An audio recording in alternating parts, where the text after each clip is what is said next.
Hey, I want to spend a handful of minutes here, probably a little bit more than that, talking about something that relates to our study last week on historical criticism.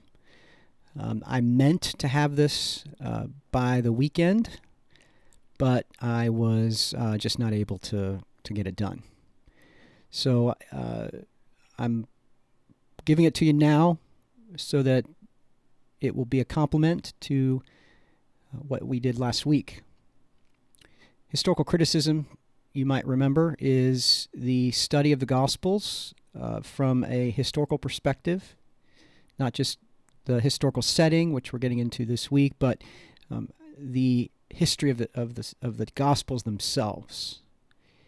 And we're going to focus in this lecture here on two types of criticism: the criticism called source criticism and redaction criticism. They're basically two ends of the line here.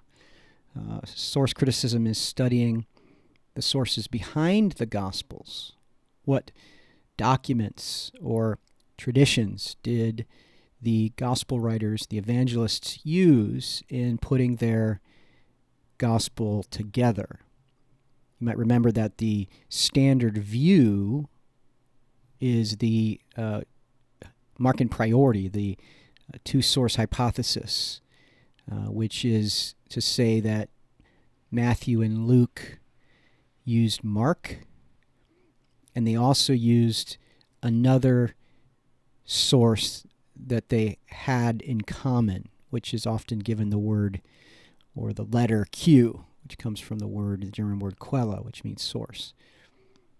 So this is the consensus view among gospel scholars, and I think we'll see why Markan priority is been so convincing, because later we're going to look at an example. Now, what is the synopsis and what is a pericope? You were introduced to these in the reading, but I think it's worth going back over them for the sake of this lecture so you understand what we're talking about. Synopsis of the Gospels is a book, you can see it there, that places the Gospels in parallel columns in order to compare the accounts. So a synopsis lays out a page in parallel columns, Matthew, Mark, and Luke, and the text comes down the page and it is aligned to be side by side. We'll see that momentarily. A pericope, as we use the word, is a short, self-contained gospel episode, such as a miracle story, a parable, or a pronouncement story. It may have originally circulated as an independent unit of oral tradition, meaning before the Gospels were written, these units circulated as things people said, and then they were gathered into a shape that was then incorporated into a gospel. For our purposes, a pericope is a story, and we're going to look at a pericope today. So the final thing we want to define is what's called color coding. Color coding is a study tool used by students of the Gospels to understand the relationship or the relationships between Matthew, Mark, and Luke, the Synoptic Gospels. Color coding is the painstaking task of working through a pericope horizontally, line by line.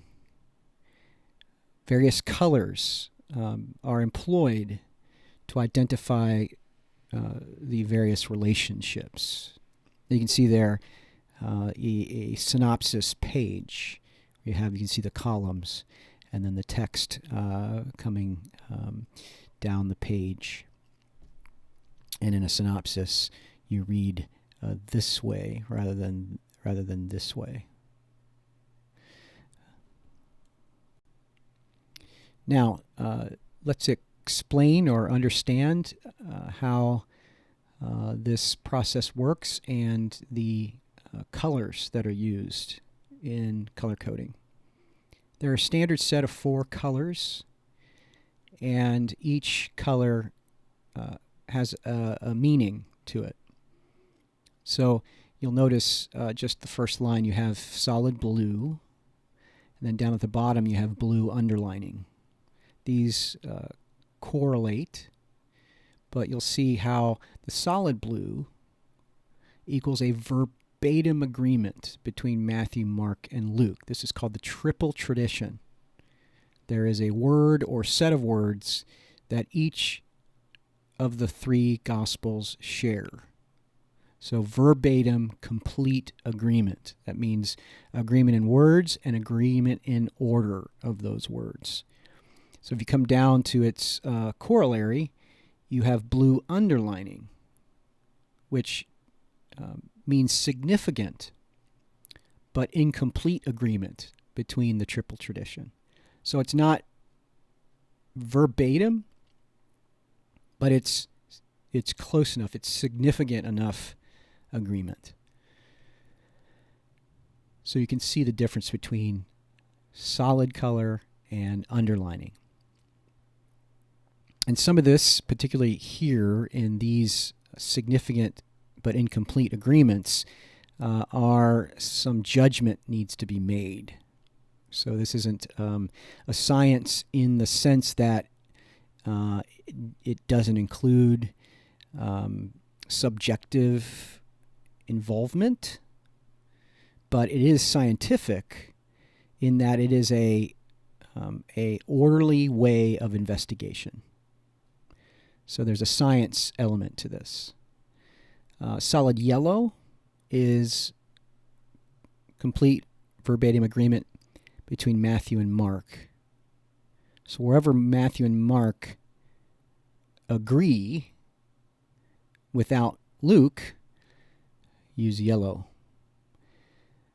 Solid red or pink is complete agreement between Matthew and Luke. Matthew and Luke. When you have, just as a side, when you have agreement, when you have red or pink, that's where scholars have identified that agreement as the second source, the source that is in addition to Mark, the source that both Matthew and Luke had access to.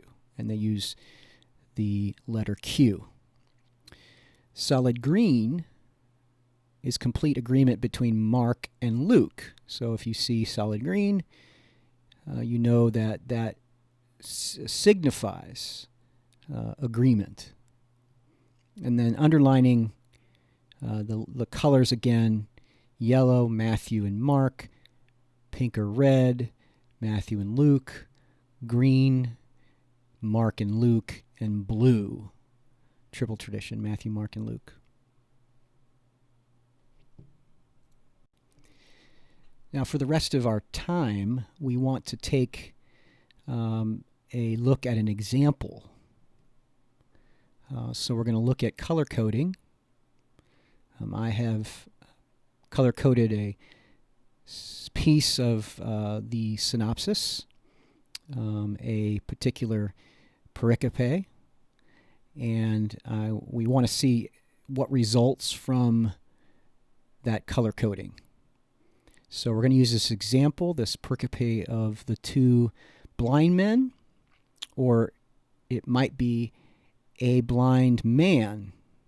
So this is a bit of a conundrum that we'll see fairly early here. And this will be an example of one of the interesting results of doing color coding. And the challenge of then making sense of these observations. So I look forward to doing this with you. Let me get my pen going here. Okay. So what are we looking at here? This is the 96th pericope in the synopsis. 96. And the pericope is the two blind men. Now that title, the pericope, comes from the Matthew passage because this particular part of the synopsis is keyed to Matthew, which means that it starts with Matthew 1, and then everything else lines up with Matthew 1, and so it goes from there. So the structure of this part of the synopsis is according to Matthew's structure. We can just get rid of John here because, first of all, John is not a synoptic gospel. We're going to study John later in the course, but it is very different than the synoptics. And so we're just going to focus on the three synoptic gospels. Now, I'm going to try to make this not be tedious for you, but I want to give you enough of this so that you can understand, number one, what it means to color code, which is perhaps not all that important or interesting once you get a handle on it. But I want to see make some observations that are significant, that arise out of doing this kind of horizontal work. So let's begin here. Start with Matthew. And as they went out of Jericho, a great crowd followed him. Now, you'll see that just from what you got here, I have made decisions that there is significant but incomplete agreement. It's yellow. So who does Matthew agree with? That's right, Mark. So Mark and Matthew agree in these yellow underlines. It's incomplete, though. Now, we have here a blue word, Jericho. What does blue mean? Well, blue means, remember, that the word appears in all three of the Gospels. So you have Jericho in Matthew, two Jerichos in Mark, and a Jericho in Luke. And it's a solid blue. Now, what does Matthew agree related to Mark? Well, remember, Matthew's underlying yellow, they went out. So let's read Mark. And they came to Jericho. And as he was leaving Jericho with his disciples. So these are incomplete but significant agreements because you have they went out of, and here you have he was leaving. It's not verbatim, but it's significant. Going out and leaving are the exact same thing. And then while you have the subject here is he, you have the addition with his disciples. And so the they there relates to he and his disciples. They. Makes sense? Then the great crowd, which again is underlined, relates to this phrase, great multitude. So here you have cases of incomplete agreement between Matthew and Mark. Now there's green here, a green underline. What does green mean? Remember? It means that there's agreement between Mark and Luke. So the first line of Mark, and they came to Jericho, and he was leaving Jericho, but if you just take the first line, came to Jericho, is significant but incomplete agreement, because Luke says drew near to. So drew near to is agreement with came to. do you see any issue here? Do you see any conflicts or conflict between Matthew, Mark, and Luke? Well, notice again that Luke has Jesus drew near to Jericho, while Mark shares Jesus coming to Jericho. He also has Jesus leaving Jericho with his disciples, which agrees with Matthew that Jesus went out of Jericho and a great crowd followed him. So in Luke's case, you only have into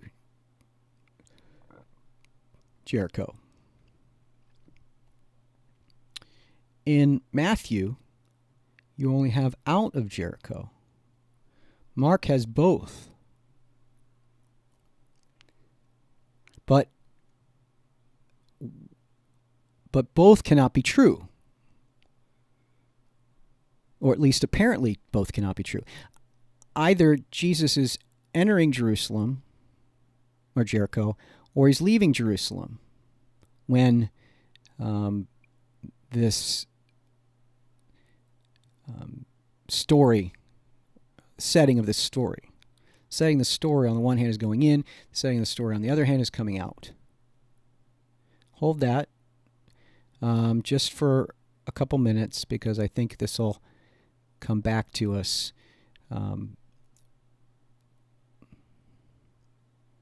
I think it's important to see this, though. Mark is in the middle. Mark is the middle category between these two. You can't have this side without Mark, and you can't have this side without Mark. So Mark seems to be the key to these relationships. That's why Mark in priority is convincing, among other things. All right, let's move along. So Matthew has two blind men sitting by the roadside. And I've colored this solid blue, which will I've colored blind sitting by the roadside, which means that I should see that I've done that over here as well. And so you have blind there. You have was sitting by the roadside. Complete verbatim agreement. You have blind sitting by the roadside. Was sitting by the roadside. Technically, you can see that while they share that this that the subject, they share that the subject is blind. In each case, they share that. They don't share the number of the subject. So in Matthew, you have two blind men. In Mark, you have a blind man, a blind beggar. And Luke, you have a blind man. So while you have the same agreement on blind sitting by the roadside, we have quite different number for the subject of the verb. Matthew has two blind men. Mark and Luke have one blind man. So one blind man, two blind men.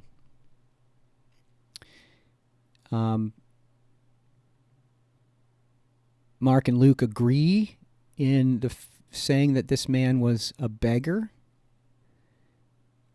but Matthew doesn't mention that in his account. Before we move on, though,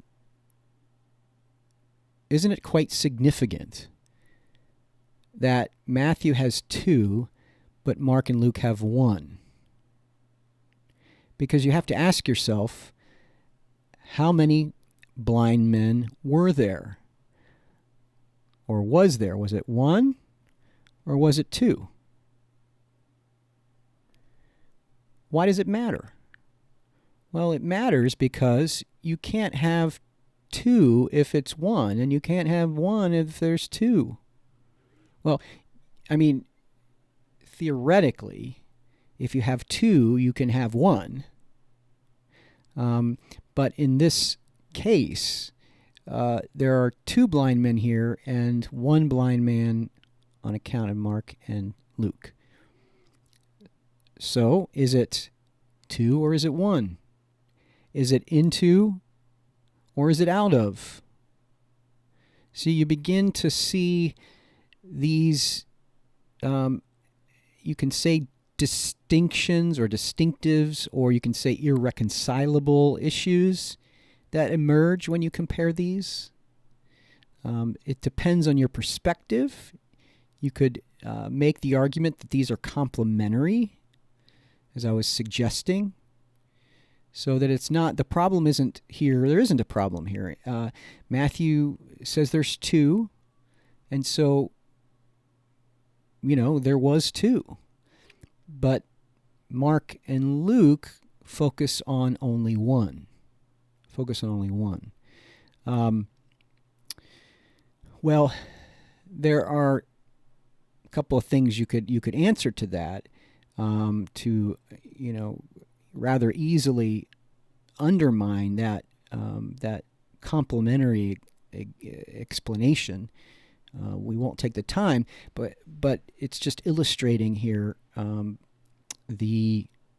what results from a color coding process. Now, if you just step back and look at this text, you can see why color coding is so helpful, because you can step back and you can see, oh, there's a lot of blue here. Here's some green and yellow. It can reveal places of overlap, and so it can give you kind of an eye on what you're actually seeing and what the relationships are. Next thing to note is you have here a pink went or passed by, cried out. Passed by, he cried out. These are cases where Matthew and Luke are identical, verbatim agreement, without Mark having it. Mark doesn't have passing by. So this is Matthew and Luke against Mark. And that's unusual in these texts. There's only 100 or so verses in the Gospels that have material that is common in Matthew and Luke, but not in Mark.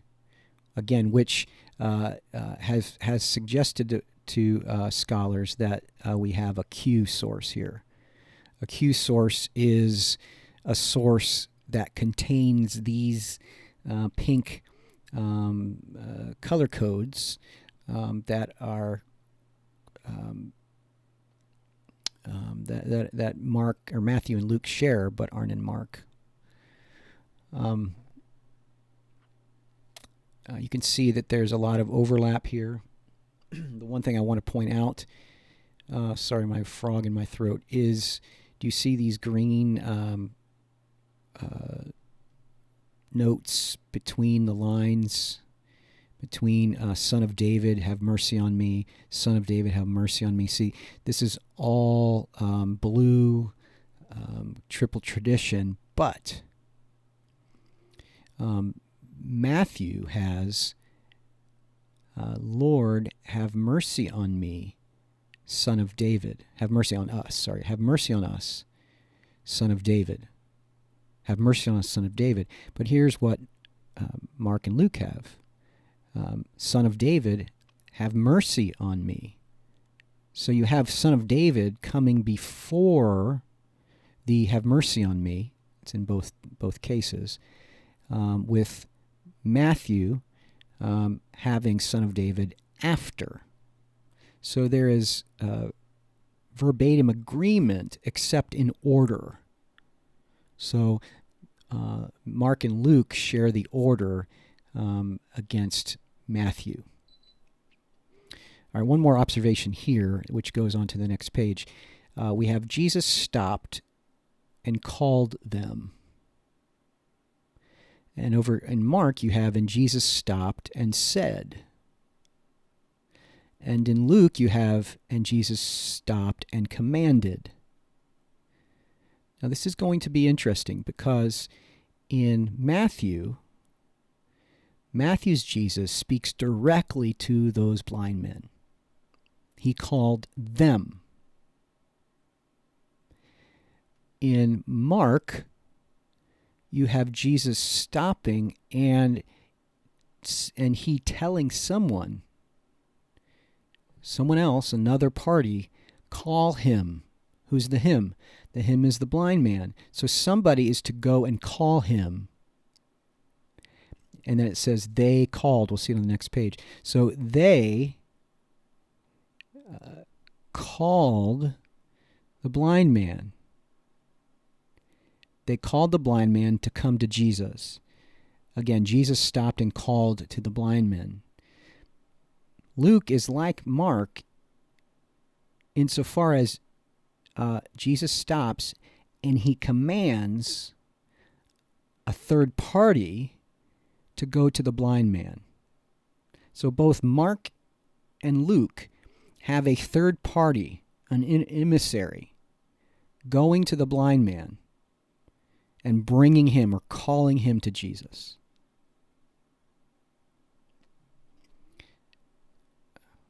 So, a third party or direct? Indirect or direct? Indirect. So is it an indirect call or is it a direct call? Which one is it? You can't have both. Well, I suppose you can. Again, complementary. He sent someone to call, but the blind man or men heard him calling them. I don't know how you do that, but you can make the attempt to harmonize them, which I think does an injustice to these unique stories. You do injustice to them. So see,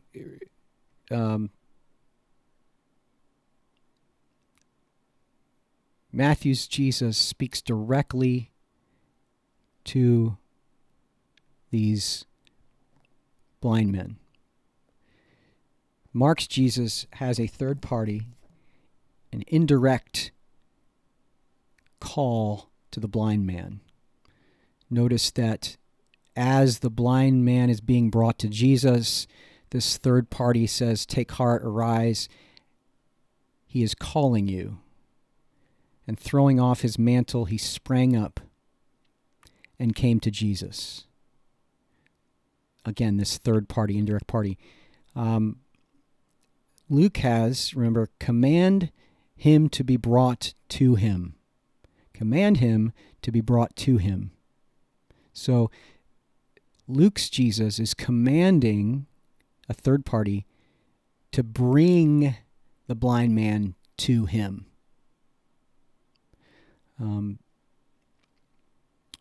At that point, whether it was Jesus calling the blind men directly to him, or it was a third party, an emissary coming, an indirect call, when he or they get there, Jesus says to them, "What do you want me to do for you?"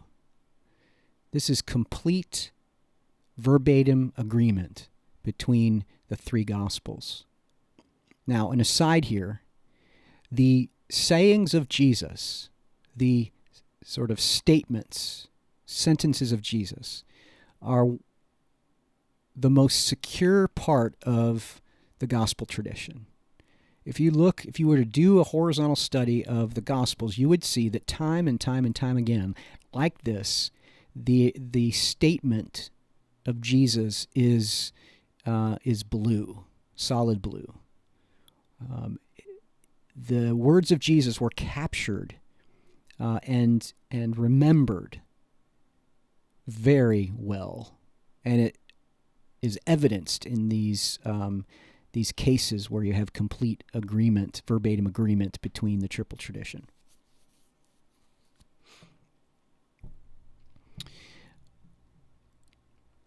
Notice at the bottom of the column here, you have, Lord, let our eyes be opened, and Master, which these Master Lords are incomplete, but significant. Let is complete verbatim. But other than that, it's very different. Let our eyes be opened, and then Mark and Luke have complete verbatim agreement. Let me receive my sight. Let me receive my sight. Let our eyes be opened. Now, there is some similarities, and you could call this direct, indirect, significant agreement. And so you could have a blue underline, I suppose, between those. But observe that there is there's agreement between Mark and Luke with this phrase.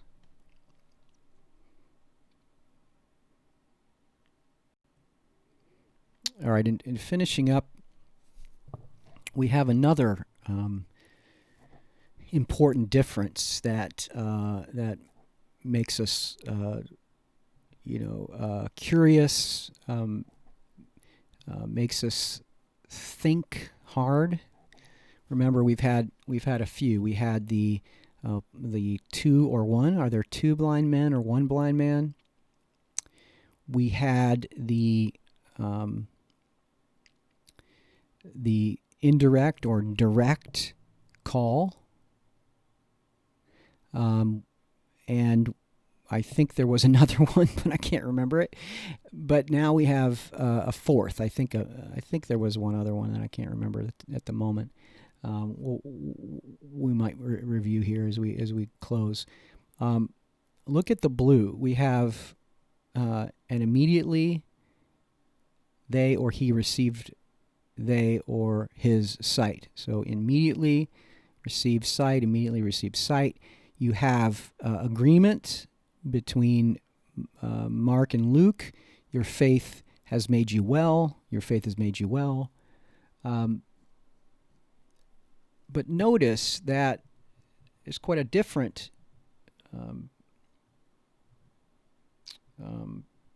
statement here about Jesus.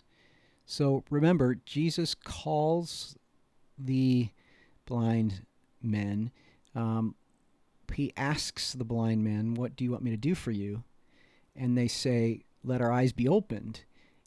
And then the response of Jesus is then in pity. So the emotion of this is not, pity is not really the word that would make the most, in empathy, in sympathy. Jesus touched their eyes. He touched their eyes. Now consider how different Matthew's account is of Mark and Luke. Mark and Luke have something of a distant, objective statement of Jesus. Your faith has made you well. whereas Matthew has a subjective, Jesus touched the man's eyes.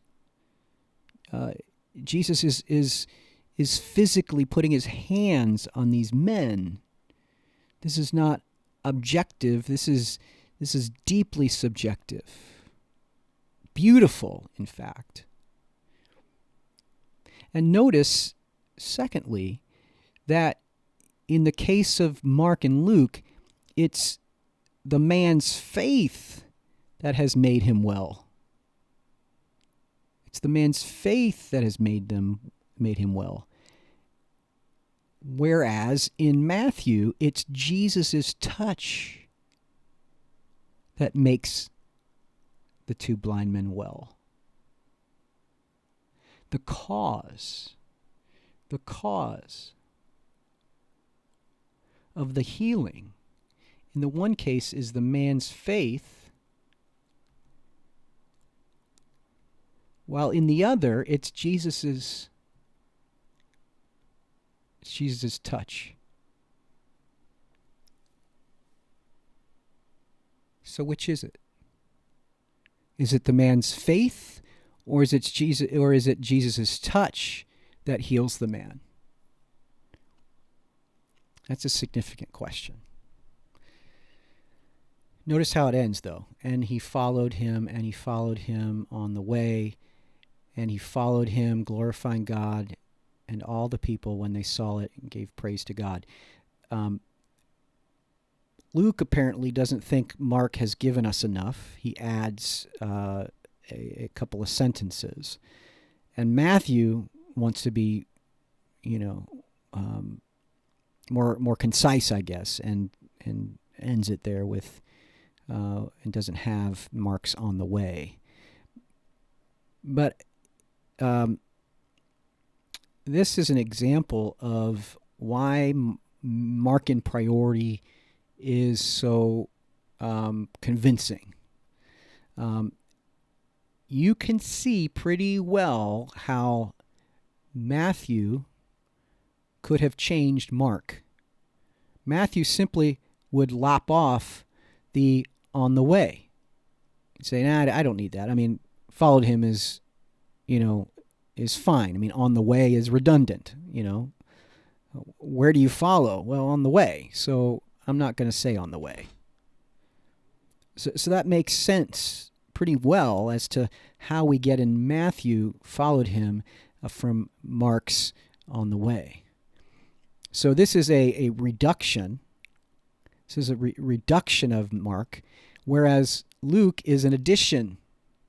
Is an addition of Mark. So Luke expands Mark's ending of the pericope. And again, it's easy to see that Luke could have added to Mark instead of thinking that Mark used Matthew and added on the way. It's harder to see that than to see Matthew changing Mark. Also, it's harder to see Mark leaving off Luke's statements. It's hard to imagine a scenario where Mark would have decided to just drop these lines. On what logic would he have done that? And so this is why Markan priority makes so much sense to scholars.